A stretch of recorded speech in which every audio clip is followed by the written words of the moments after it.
তুই বলবি কি হয়েছে, নইলে কিন্তু আমি এক্ষুনি বেরোচ্ছি। আজকে দুপুরবেলা মামা আমাকে অভিষেকের সঙ্গে বাইকে দেখে নিয়েছে।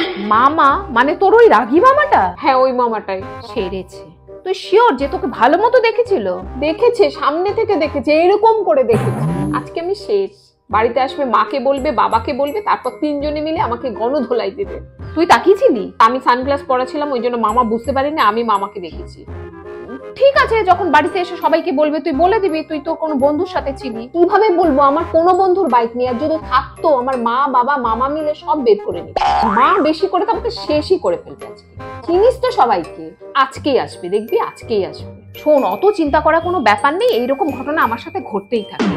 এবার এসে যখন তোকে জিজ্ঞেস করবে তুই একদম সোজা সাপটা বলবি, না আমি তো ছিলাম না। কিভাবে বলবো? সামনে থেকে তো দেখেছে। আরে এরকম ঘটনা হয় আমার সাথে। শোন, তুই আমার কথাটা শোন, একটা জায়গা ঠিক করে নে। এসে যখন জিজ্ঞেস করবে তুই বলবি তুই ওই জায়গাটা গেছিলি। তবে হ্যাঁ, বলাটা কিন্তু খুব কনফিডেন্টলি বলতে হবে। ভয় পেয়ে পেয়ে বলবি তাহলে কিন্তু হবে না।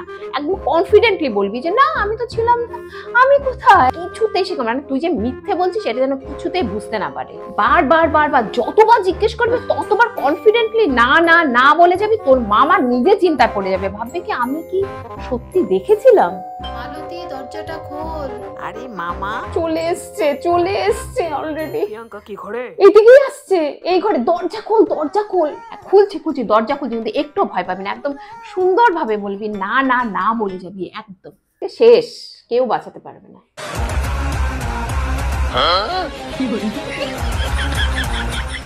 মামা ভালো আছো? হ্যালো মামা। তুমি কে? আমি প্রিয়াঙ্কার ফ্রেন্ড। তত হাসার কি আছে? সুপ্রিয়া, সুপ্রিয়া, সুপ্রিয়া, সুপ্রিয়া। প্রিয়াঙ্কা আমি আসছি তাহলে। আর এই যে তোর লিপস্টিকটা, তুই আজকে দুপুরবেলা আমাদের বাড়ি খেতে গিয়ে যে লিপস্টিকটা রেখে এসেছিলি ওটা নিয়ে এসেছি। তোমার বাড়ি মানে? ও তোমার বাড়ি গেছিল কখন?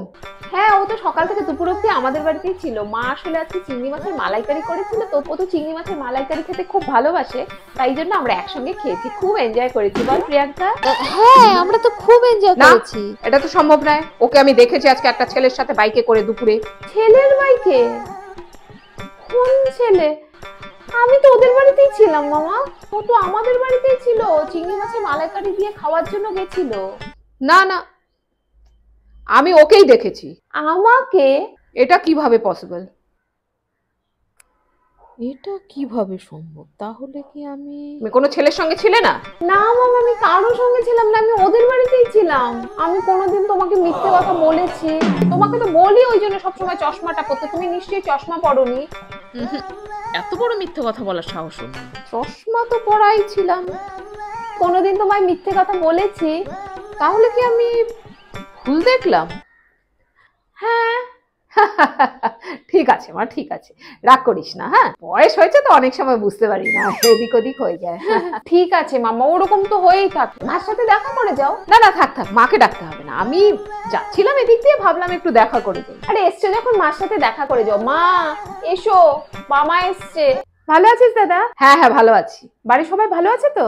বাড়ির সবাই ভালো আছে। কি খাবি বল? না বোন, আজকে আমি কিছু খাচ্ছি না, এদিক দিয়ে যাচ্ছিলাম, ভাবলাম একটু দেখা করে যাই তোদের সাথে, তাই এলাম। তা কি রান্নাঘরে ছিলে?